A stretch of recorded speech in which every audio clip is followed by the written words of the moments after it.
राम कहने से क्या होता है, जोड़ से राम कहने से क्या होता है। श्री राम रक्षा स्तोत्र में एक श्लोक है, भर जन्म भव बीजानाम अर्जनम सुख संपदाम तरजनम यमदूतानां। कब? राम रामेति गर्जनम। गर्जना पूर्वक राम नाम का उच्चारण करने से 3 काम होते हैं। भरजनम भव बीजानाम, संसार में पौधा निकलता है तो बीज से निकलता है ना। कोई भी पुष्प, पौधा, पेड़ निकलते हैं तो बीज से। उसी प्रकार इस जीवात्मा का भी बीज है, जिससे इस जीवात्मा को जन्म मिलता है जगत में।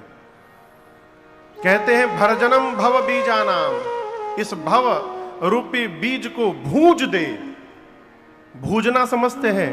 अच्छा बताओ, चना को लेकर यदि तवा पर भूंज दिया जाए, भूजना समझ रहे हैं ना, भूंज दिया जाए, अब भूजने के बाद उस बीज को मिट्टी में डाला जाए तो क्या उससे पौधा निकलेगा? तो जिस प्रकार बीज को भूंज देने से उससे पौधा नहीं निकल पाएगा, उसी प्रकार जो गर्जना पूर्वक राम राम का उच्चारण करता है, ये राम नाम का उच्चारण जीव के भव बीज को भूंज देता है, अर्थात उस जीव का दोबारा जन्म होने वाला नहीं है, उसको मुक्ति प्राप्त हो जाए। ये तो एक रहा, 3 बोले हैं ना, भर जन्म भव बीजानाम। दूसरा अर्जनम सुख संपदाम, जो जोड़ जोड़ से राम नाम का उच्चारण करे उसको सुख संपदा अर्जित होता है, प्राप्त होता है, उसका जगत में ऐश्वर्य बढ़ता है। कैसा ऐश्वर्य? देखिए, हमारे लिए बहुत रुपया इकट्ठा हो जाए ये प्रसन्न होने का विषय नहीं है। हम जहां जाएं वहां आदर से हमारा लोग नाम ले, ये हमारी सबसे बड़ी संपदा है। कीर्ति यशस्य जीविति। मनुष्य जीवित रहते जीवित नहीं रहता। मनुष्य वास्तव में तब जीवित रहता है जब वो इस जगत से चला जाए और उसके जाने के बाद भी संसार में उसका नाम जीवित है, वो जीवित है, वो अमर है। अर्जनम सुख संपदाम, उस मनुष्य को सुख संपत्ति प्राप्त होती है। पहला क्या हुआ? भरजनम भव बीजानाम। दूसरा अर्जनम सुख संपदाम। तीसरा तरजनम यमदूतानाम। यमराज के दूत यदि लेने आ जाए तो ये राम नाम की गर्जना उनको दौड़ा कर भगाता है, भागो यहां से। तरजनम यमदूतानाम। भगवान का भजन करने वाले जीव को यमराज के दूत की क्षमता नहीं कि स्पर्श कर दे।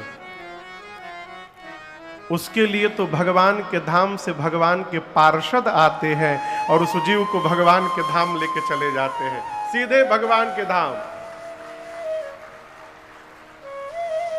ये तीनों कब होता है? राम रामेति गर्जनम।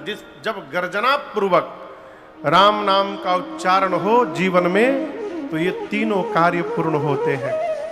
इसलिए जब भी कभी अवसर मिले राम राम कहने का, तो आलसी होकर नहीं कहना चाहिए, एकदम बुलंदी में कहना चाहिए, जय सिया राम, जय सिया राम। ये हुई ना बात। हनुमान जी की तरह आप लोग को भी जगाना पड़ता है। कल हमने और आपने यहां पर विवाह महोत्सव मनाया, श्री सीताराम विवाह महोत्सव। आज कथा अयोध्या कांड में प्रवेश करती है। किस कांड में? जोर से कहिए, अयोध्या कांड। श्री अयोध्या कांड के प्रारंभ में पूज्यपाद गोस्वामी श्री तुलसीदास जी महाराज ने 3 श्लोक लिखे हैं। पहले श्लोक में भगवान शंकर का वंदन किया है, दूसरे श्लोक में राम जी के मुख का वंदन किया है, और तृतीय श्लोक में मेरे पीछे जो आप स्वरूप दर्शन कर रहे हैं मेरे ठाकुर जी का, इस स्वरूप का वंदन किया है। शंकर भगवान के लिए गोस्वामी जी कहते हैं, यशांके च विभाति भूधर सुता देवा पगामस्तके भाले बाल विधुर गले च करलम यस्यो रसी व्याधरा। जिन भगवान शंकर के बाम भाग में मां पार्वती विराजमान है, कहीं यशांक के है कहीं बामांक के है, किसी किसी पाठ में, जिनके सिर पर देव नदी मां गंगा है, ललाट पर दूज के चंद्रमा है, गले में हलाहल विष है, वक्षस्थल पर वासुकी सर्प यज्ञोपवीत की भांति सुशोभित है। जो भगवान शंकर सर्वत्र हैं, सबके स्वामी हैं, उन भगवान शिव को मैं बारंबार वंदन करता हूं। देखिए, जीवन में भजन कैसे करना है यदि सीखना है तो भगवान शंकर का दर्शन करिए।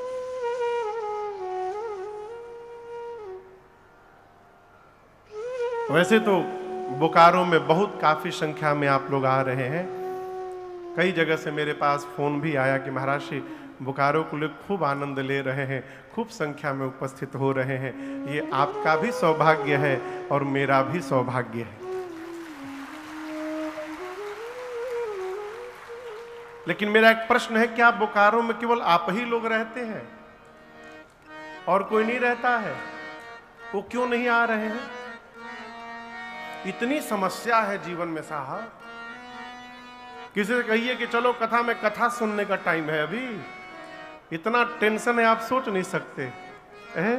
यही तो बात है, टेंशन है इसलिए आना आवश्यक है यहां पर।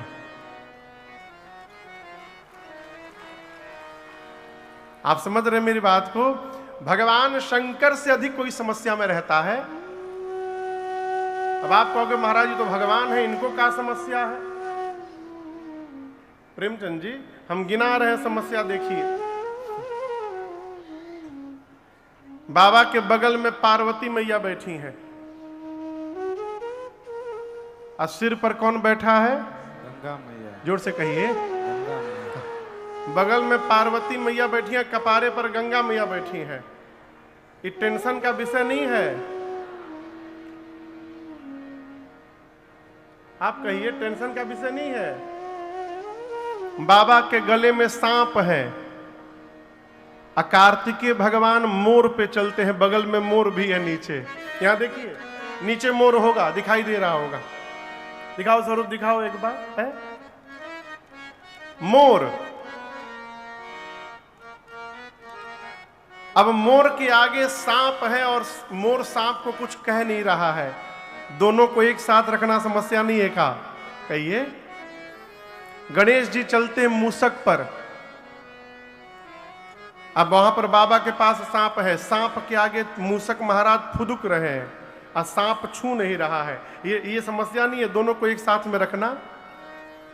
बाबा चलते हैं नंदी पर, अब मेरी मां चलती हैं सिंह पर, शेर पर।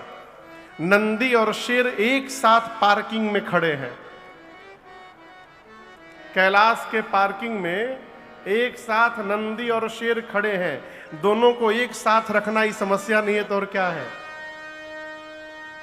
लेकिन इतनी समस्या में भी मेरे बाबा एकदम आनंद में रहते हैं। जानते हैं क्यों? क्योंकि भगवान शंकर पूरे परिवार के साथ तुम पुनि राम राम देन राधे सादर जपहु अनंग अराधे। भगवान शिव पूरे परिवार के साथ भजन में रहते हैं। इसलिए भजन आने के बाद जीवन में समस्याएं तो आती हैं, लेकिन उन समस्याओं का प्रभाव हमारे जीवन पर नहीं पड़ता है। ये भजन का प्रभाव है। ये सीखना है इनसे।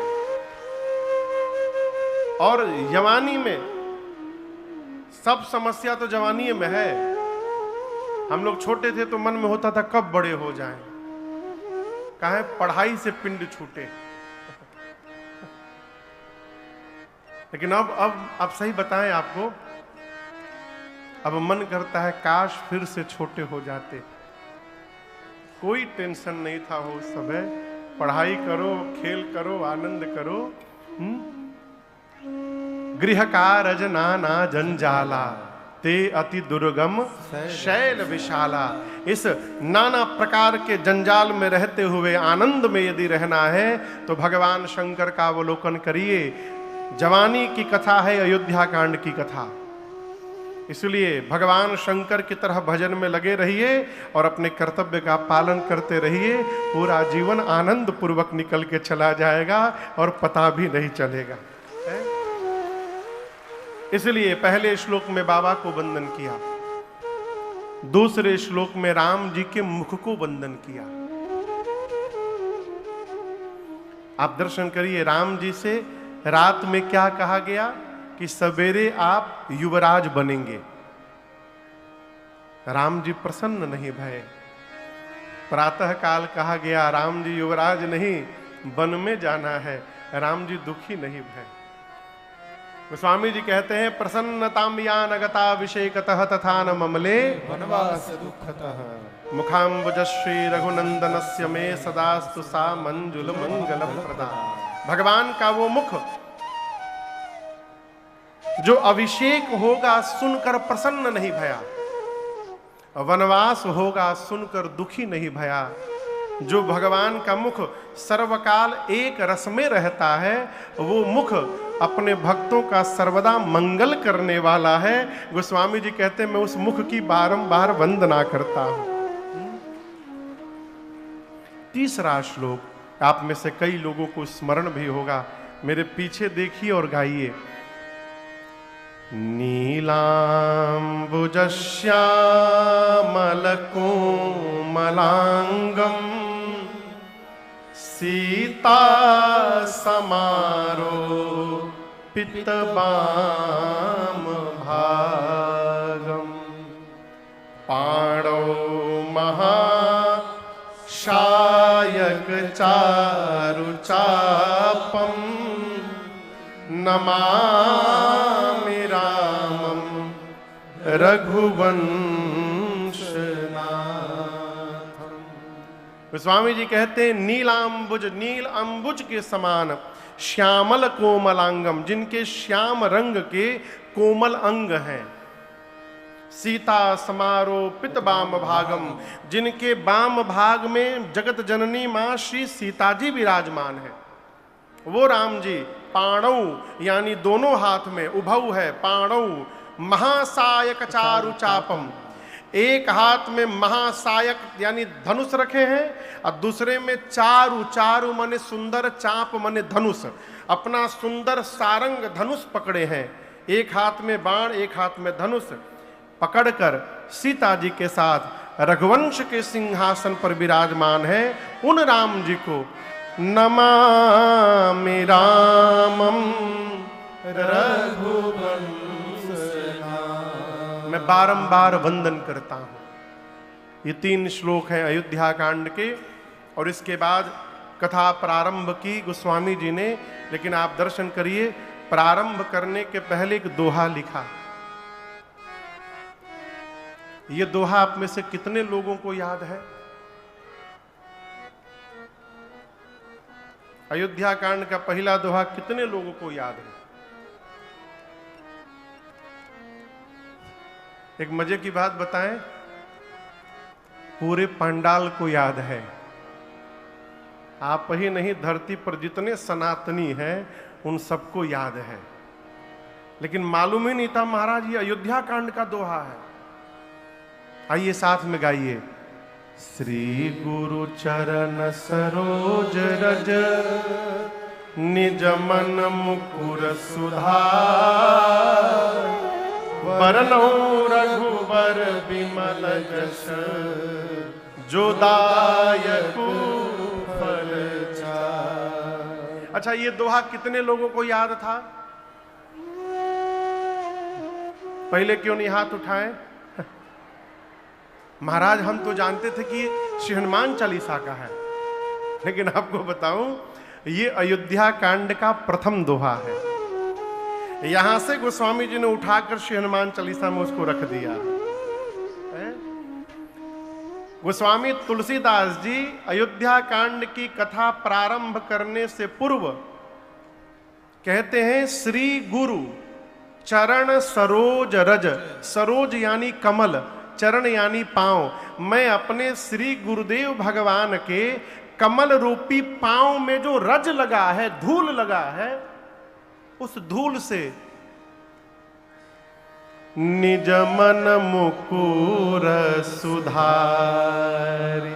मुकुर समझते हैं? मुकुर, मुकुर माने शीशा, दर्पण, मिरर, मिरर। मुकुर यानी दर्पण, शीशा। अच्छा आप बताओ, सुबह सुबह नहाकर शीशे के सामने कौन कौन जाता है?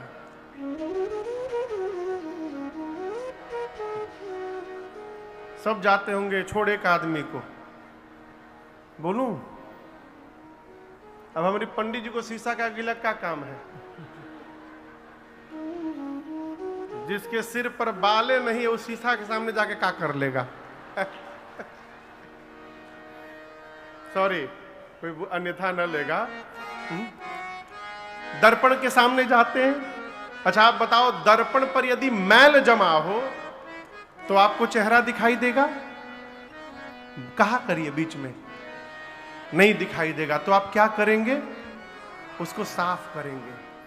जिस प्रकार दर्पण पर मैल जम जाए तो अपना मुख नहीं दिखाई पड़ता, उसी प्रकार मन पर यदि मैल जम जाए तो भगवान की कथा समझ में नहीं आती है, भगवान का चरित्र समझ में नहीं आता है। इसलिए भगवत चरित्र को समझना है तो मन को निर्मल करना अति आवश्यक है। और ये मन निर्मल होगा कैसे? गुरु जी की कृपा से। गोस्वामी जी कहते हैं, श्री गुरु चरण सरोज रज निज मन मुकुर सुधार। अपने मन रूपी दर्पण को सुधार कर, साफ करके, मैं अब बरनौ रघुबर बिमल जस जो दायक फल चार। मैं भगवान के इस विमल यश का वर्णन करने जा रहा हूं जो 4 फल देगा। कितना फल? 4। कौन कौन सा फल देगा? आम, केला, संतरा, चौथा हो सेब। हाँ? सेब। सेव बहुत फेवरेट है, कहा था सेव। ये फल नहीं मिलेगा। क्या मिलेगा? धर्म, दूसरा अर्थ, तीसरा काम और चौथा मोक्ष।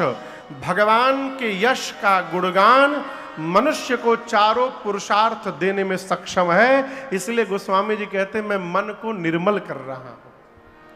बतिया समझ में आ रही है? इसलिए कुछ ना करिए, मन निर्मल करिए। मन निर्मल नहीं होगा तो आप भगवान के लिए दौड़िएगा, मन निर्मल हो जाएगा तो भगवान आपके लिए दौड़ने लगेंगे। इसलिए मन निर्मल करिए, मन निर्मल। राम जी कहते, मैं नहीं कह रहा हूं, ये राम जी कहते हैं, निर्मल मन जन सो मोहि पावा। राम जी क्या कहते हैं? निर्मल मन, जिस मनुष्य का मन निर्मल हो गया सो मोहि पावा। पावा माने पाएगा नहीं, पावा यानी पाया हुआ है। भगवान को ढूंढना नहीं है, भगवान मिले मिलाए हैं। दिखाई काहे नहीं पड़ते महाराज? मन निर्मल नहीं है, इसलिए दिखाई नहीं पड़ते हैं? जिस दिन मन निर्मल हो जाएगा, कहीं जाने की आवश्यकता नहीं होगी, आपको आपके घर में भगवान प्राप्त हो जाएंगे। इसलिए मन निर्मल करिए।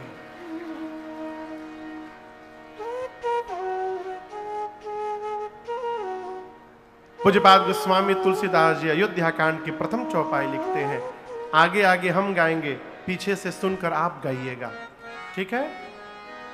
जब तेरा ब्याही घर आए, जब तेरा ब्याही घर आए,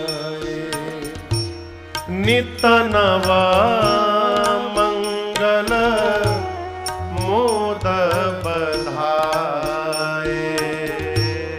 नित नव मंगल मोद बधाए। भुवना चारि दस भूधर भारी।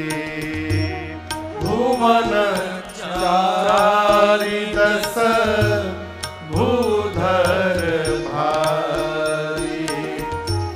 सुकृत मेघ पर सही सुख बारी। सुकृत मेघ पर सही सुख बारी।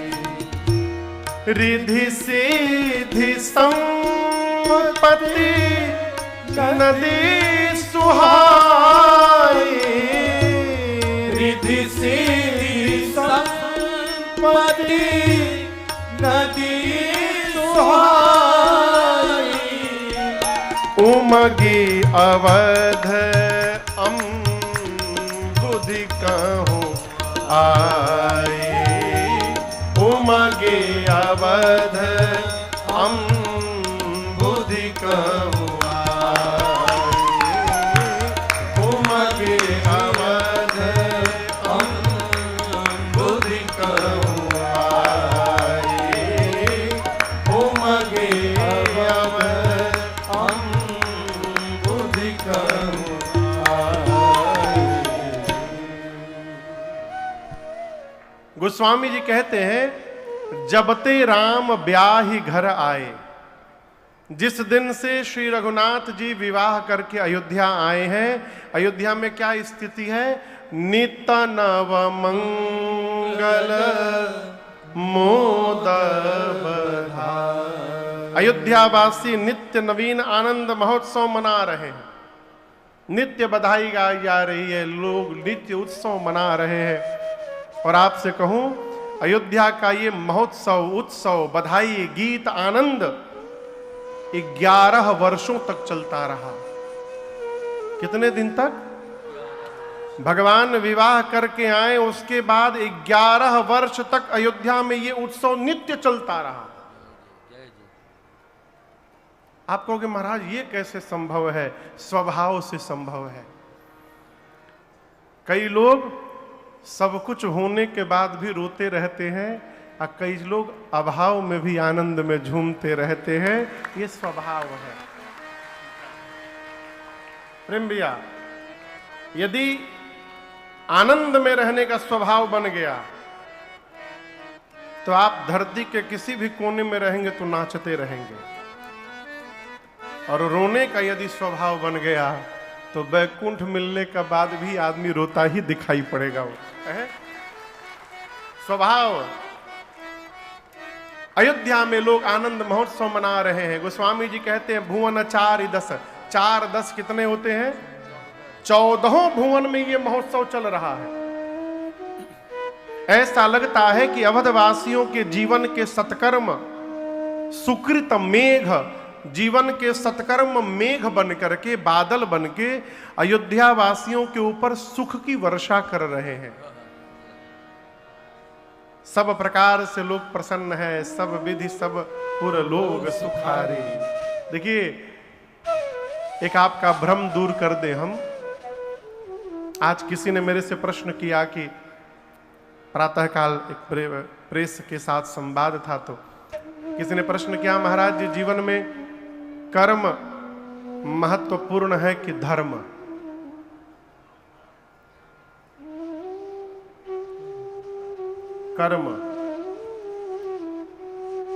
कर्म ही डिफाइन करेगा कि आप धर्म में हैं कि अधर्म में हैं। बिना कर्म किए आप धर्म को परिभाषित ही नहीं कर सकते। भाई काम करेंगे तब न पता चलेगा कि आप धर्म कर रहे हैं कि अधर्म कर रहे हैं। जब कुछ करबे नहीं करेंगे तो कैसे पता चलेगा धर्म है कि अधर्म है? समझ रहे हैं? इसलिए कर्म प्रधान विश्व करी राखा, जो जस करई सो तस फल चाखा। जीवन में कर्म आवश्यक है, लेकिन कैसा कर्म?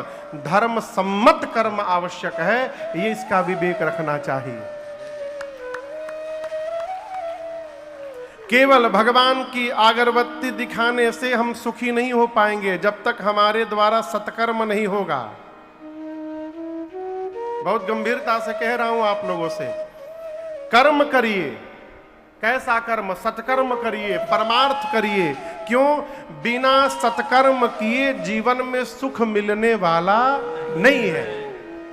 आपको उदाहरण दे रहा हूं, आपको बहुत भूख लगी हो, बहुत भूख लगी हो, 4 रोटी की आपकी भूख है, आपके थाली में 4 रोटी सब्जी सब आ गया, आप खाने बैठे, तब तक कोई आपसे अधिक भूखा आपको दिखाई पड़ गया। आपसे अधिक कोई भूखा आपको दिखाई पड़ गया। आप अपनी 4 रोटी में से 2 रोटी उस भूखे को खिला दिए और 2 अपने खा लिए। आप तो आधा पेट ही खाए ना। लेकिन आपसे कहूं, कभी ऐसा अवसर मिले तो ऐसा करके देखिएगा, 4 रोटी खाकर जो आपको संतुष्टि नहीं मिलेगी, वो 2 रोटी खिला करके संतुष्टि प्राप्त हो जाएगी। आत्म सुख बढ़ेगा। बिना सत्कर्म किए, बिना परमार्थ किए जीवन में सुख मिलने वाला नहीं है। आपको और तनिक भीतर ले चलूं, हम जब धरती पर सत्कर्म करते हैं तो ऊपर देवलोक में हमारे पितरों का स्वागत किया जाता है। बोकारो का कोई बच्चा यदि विश्व में ख्याति प्राप्त कर ले किसी भी विधा में, तो उस बच्चे के पिता को पूरे बोकारो में बुला बुलाकर सम्मान किया जाएगा।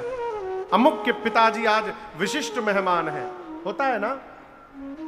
उस समय पिता के हृदय को जो सुख मिलता होगा आप कल्पना नहीं कर सकते। मनुष्य किसी से भी हारना स्वीकार नहीं करता है, लेकिन हर पिता अपने पुत्र से हारना चाहता है। वो चाहता है कि हमारी संतान हमसे भी आगे चली जाए। तो उस समय पिता को जो आनंद प्राप्त होता है उसको बताया नहीं जा सकता। उसी प्रकार जब हम यहां सत्कर्म करते हैं, परमार्थ करते हैं, तो हमारे पितरों का ऊपर स्वागत किया जाता है। और उस समय पितृ हमारे जब प्रसन्न होते हैं तो उनकी कृपा की दृष्टि होती है हमारे परिवार पर, और तब जाकर परिवार में सुख शांति की वर्षा होती है। ये पूरा प्रोसेस है। इसलिए बिना सत्कर्म किए सुख मिलने वाला नहीं है, सत्कर्म करिए। अभी अभी टाइम नहीं महाराज, बाद में करेंगे, बाद में। अगला साल हमारे पूज्य महाराज श्री के एक परिचित है, मैं बताऊं, मैं नाम नहीं लूंगा ना स्थान बताऊंगा। उनका ट्रांसपोर्ट का काम है, मां ट्रकें हैं उनकी। तो वो उनकी जब 5 ट्रकें थी तो बोले महाराज जिस दिन 11 ट्रक होगा आपकी राम कथा कराऊंगा। ये बात है 25 साल पुरानी। बोले जिस दिन 5 से 11 ट्रकें हो जाएंगी उस दिन आपकी कथा कराऊंगा। आज उनके पास 450 ट्रक है, लेकिन आज तक कथा नहीं हो पाई। 450 ट्रक है, आज कथा नहीं हो पाई। इसलिए सत्कर्म के लिए कल पर न टालिए, तुरंत करिए। भगवान जितना दिए उतने में करिए। कहो कल क्या होगा कौन जानता है?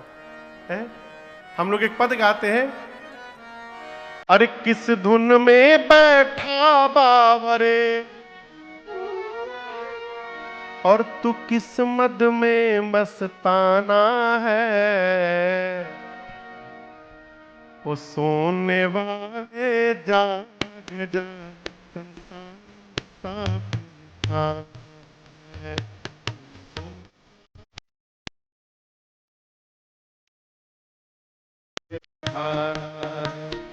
किस धुन में बैठा बावरे, किस धुन में बैठा बावरे, किस मद में तू मस्ताना है। हूँ देवाना जा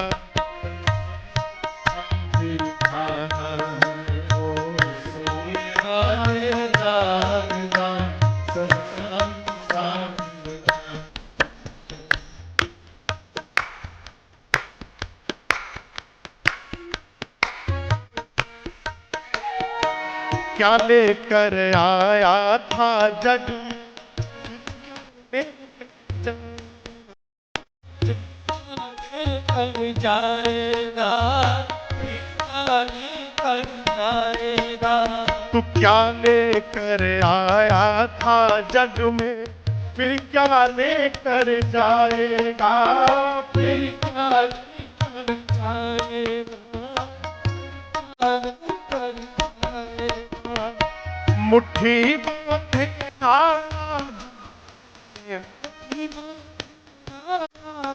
फिर हाथ पसारे जाना है।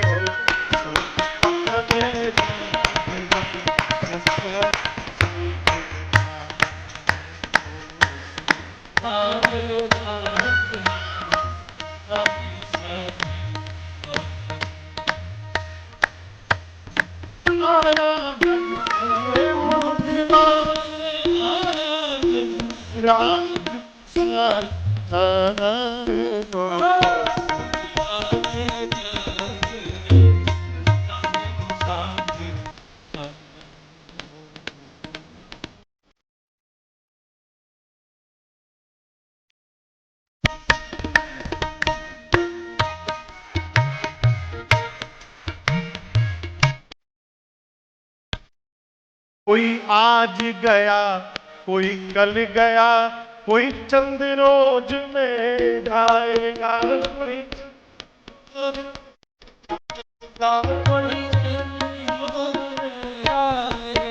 कोई आज गया, कोई कल गया, कोई चंद रोज में जाएगा, कोई चंद रोज में जाएगा।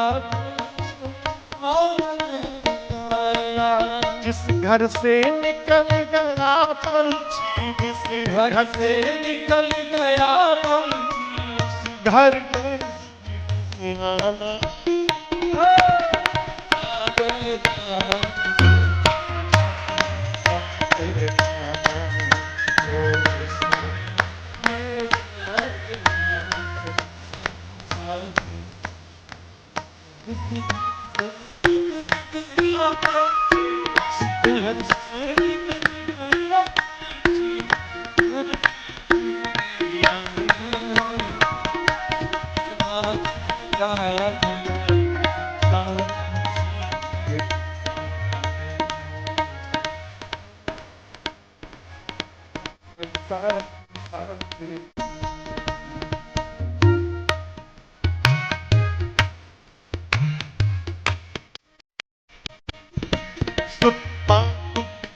बांधवना हम यहीं रहना, हम यहीं रह जाएगा, हम यहीं रह जाएगा। सुत मात पिता बांधवनारी, धन धाम यहीं रह जाएगा, धन धाम यहीं रह जाएगा, धन धाम यहीं रह जाएगा। यह चंद दिनों की यारी है, यहाँ फिर अपना बेगाना है। सोने वाले जागरा, संसार में साथे।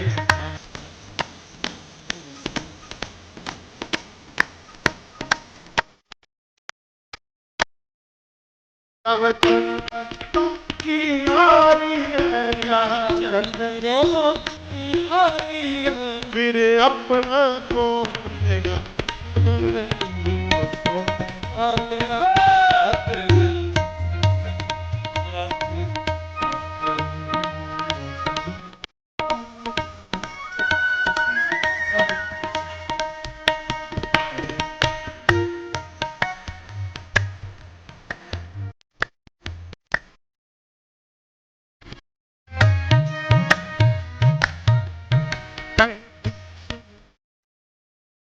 जब फिर ऐसा समय आएगा, ऐसा समय न आए, कहीं दिख यतीम नाम, जब फिर ऐसा समय आएगा, ऐसा समय न आएगा।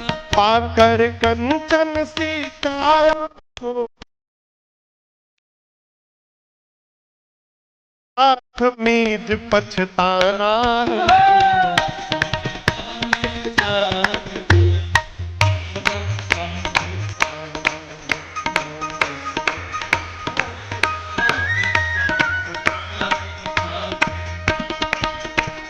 किस धुन में बैठा, किस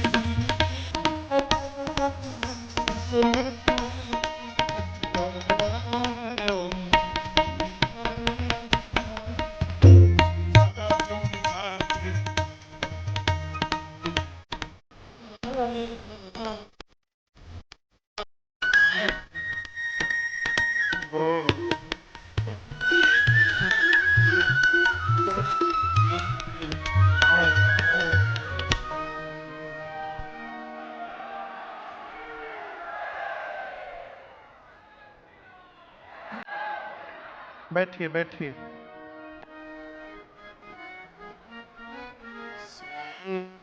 ले जाग जा,